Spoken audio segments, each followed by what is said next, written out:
السلام علیکم، میرا نام مبشر لقمان ہے اور آپ دیکھ رہے ہیں مبشر لقمان یوٹیوب چینل۔ کراچی دھماکے کے حوالے سے کچھ معلومات میرے سامنے سے گزری ہیں تو انہوں نے مجھے ہلا کر رکھ دیا۔ یہ کراچی خود کش حملہ جس میں 4 افراد ہلاک ہوئے، ان میں 3 چائنیز اور 1 پاکستانی فرد تھے۔ اور یہ حملہ صرف اس لیے اہم نہیں ہے کہ اس سے 3 چائنیز لوگوں کو نشانہ بنایا جو سی پیک کے اوپر کام کر رہے تھے، بلوچستان میں کام کر رہے تھے، بلکہ حیران کن بات یہ ہے کہ بامبر جو تھی وہ ایک خاتون تھی، اور یہ خاتون کسی بروکن ہوم کی یا بروکن فیملی کی یا ان پڑھ جاہل نہیں تھی، یہ ہم سے زیادہ پڑھی لکھی تھی۔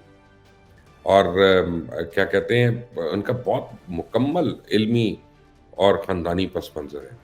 یعنی شری یہ جو خاتون تھیں، یہ بلوچستان کے اپنے آبائی ضلع کچھ میں پرائمری اسکول کی ایک ٹیچر تھی، اور انہوں نے 2014 میں اپنا بی ایڈ کیا تھا اور 2018 میں ایم ایڈ مکمل کیا۔ بلوچستان یونیورسٹی سے یہ زوالوجی میں ماسٹرز اور پھر علامہ اقبال اوپن یونیورسٹی سے انہوں نے ایم فل کیا۔ I mean no small timer, very proper education ہے۔ انہوں نے اپنے پیچھے ایک بیٹی مہروش اور ایک بیٹا میر حسن چھوڑا، دونوں بچوں کی عمر تقریباً 5 سال ہے۔ شوہر ان کے کیا کرتے ہیں؟ شوہر ان کے ڈینٹسٹ ہیں، جبکہ ان کے والد ایک سرکاری ایجنسی میں ڈائریکٹر کے طور پہ خدمات دیتے رہے، اور اس کے بعد میں 3 سال تک وہ ضلع کونسل کے رکن کی حیثیت سے خدمات دی انہوں نے۔ ان کی بھابھی بھی ایک لیکچرر ہے۔ خاندان بڑا اچھی طرح اسٹیبلشڈ، اعلیٰ تعلیم یافتہ اور پیس لونگ خاندان ہے۔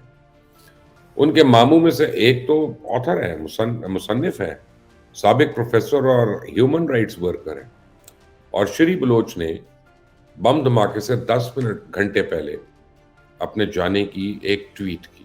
ٹویٹ کیا ہے کہ فیئرویل اینڈ کمپینین شپ۔ اگر اس ٹویٹ کو دیکھیں تو یہ راتوں رات کوئی دعوت یا اچانک خواہش نہیں تھی، بلکہ ہر ممکن طریقے سے سوچ سمجھ کر ایک عمل کیا گیا۔ یہ جاننا مشکل ہو سکتا ہے کہ اسے کس چیز نے مسلح بلوچ جدوجہد میں شامل کرنے پہ اکسایا، لیکن وہ اپنی طالب علمی کی زندگی میں بلوچ اسٹوڈنٹس آرگنائزیشن BSO آزاد اس کی رکن ضرور رہی تھی۔ ایک اہم بات یہ ہے کہ ان کے خاندان کا کوئی فرد لاپتہ یا جبری گمشدگی کا شکار نہیں ہے، سوائے اس کے کزن کے جو کچھ میں 2018 میں ایک فوجی آپریشن کے دوران مارا گیا۔ خودکش بم دھماکوں میں عورت کو ملازمت دینے کے ہتھ کنڈوں نے اب کچھ سوالات کو جنم دیا۔ کیا بلوچ سورش جو ہے وہ اپنے آپ کو نئے سرے سے ری آرگنائز کر رہی ہے، متعین کر رہی ہے؟ اس طرح کے حملوں میں خواتین کو اب کیوں استعمال کرتے ہیں اور پہلے کیوں نہیں؟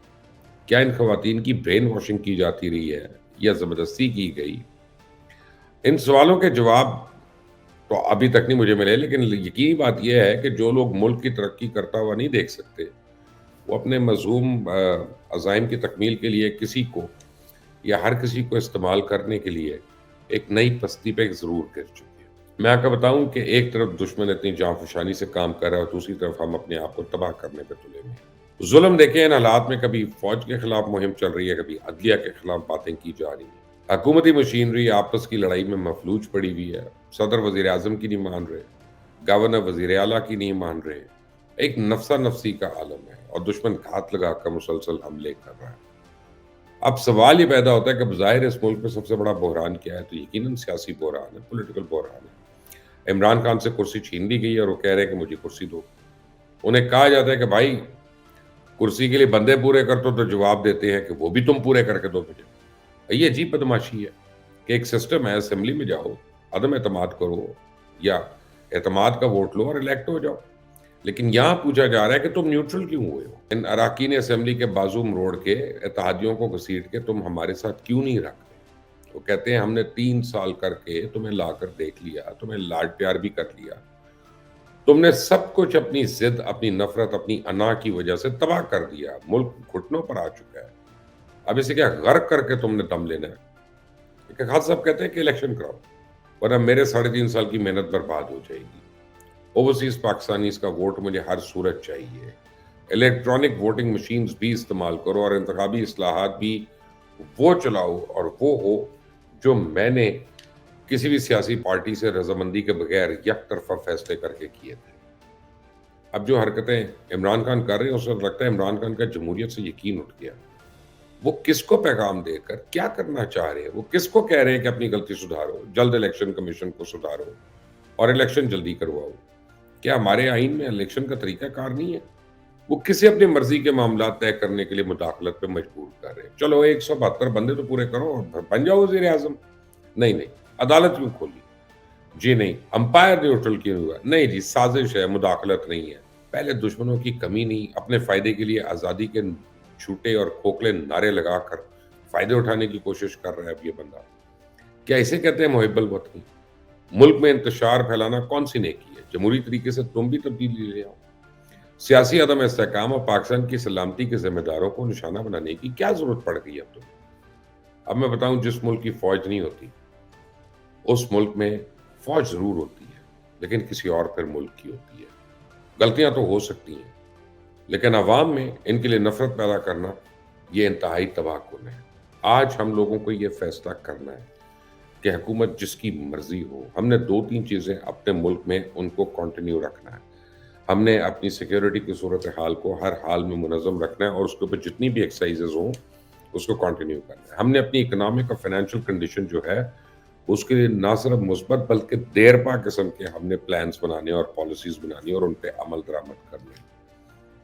یہ جو ہمارا ٹرینڈ ہے تختیاں لگا کے اپنے ناموں کی اور افتتاح کر دینا نئے نئے پروجیکٹس کا، اگر آپ ویسے دیکھیں پروجیکٹس کی لسٹ تو پاکستان تحریک انصافی گورنمنٹ میں تو شاید 18 یا 20 کے قریب پروجیکٹس ہیں جی جو انہوں نے شروع کیے تھے، لیکن حقیقت میں ان میں سے آن گراؤنڈ ایک بھی پروجیکٹ نہیں ہے. آپ افتتاح کر دیتے ہیں، میڈیا میں واہ واہ ہو جاتی ہے، سوشل میڈیا میں چرچا شروع ہو جاتا ہے، لیکن آن گراؤنڈ ریالٹی یہ ہے کہ وہ نہیں ایکسس کرتے. ان کے نام پہ کرپشن ہو رہی ہے، ان کے لیے جو بجٹس آ رہے ہیں اس کے اندر کھایا جا رہا ہے اور خوب لوٹ مار ہو گئی اس ملک کی. حد تو یہ ہے کہ بے شرمی سے آپ توشہ خانہ جو ہے اس کے ہر آئٹم کو لے جا کر بیچ کر آپ اپنی جھولیاں بھرتے رہے اور اپنی تجوریاں بھرتے رہے. حالت یہ ہے کہ آپ کی اہلیہ کی سہیلیاں جو ہیں وہ ان کی فرنٹ مین بن کے اور ان کے شوہر ان کے فرنٹ مین بن کے انہی کے نام پہ اور آپ کے نام پہ وہ جو ہے لوگوں سے وصولیاں کرتے رہے، سب کچھ کرتے رہے. کب شرم آئے گی؟ اور ایسے لوگوں کو کب شرم آئے گی جو اندھا دھن اعتماد کر رہے ہیں اور اس بھیڑ چال کے اندر شامل ہوئے ہیں اس کے اندر، اور وہ سمجھتے ہیں کہ یہ نہیں تو پھر کچھ بھی نہیں. نہیں، پاکستان ہے تو سب کچھ ہے، پھر کسی کی بھی سیاست ہے. اللہ تعالیٰ بس اس ملک کو اور اس ملک کے رہنے والوں کو اپنی امان میں رکھے. انٹل دی نیکسٹ ٹائم، اللہ حافظ.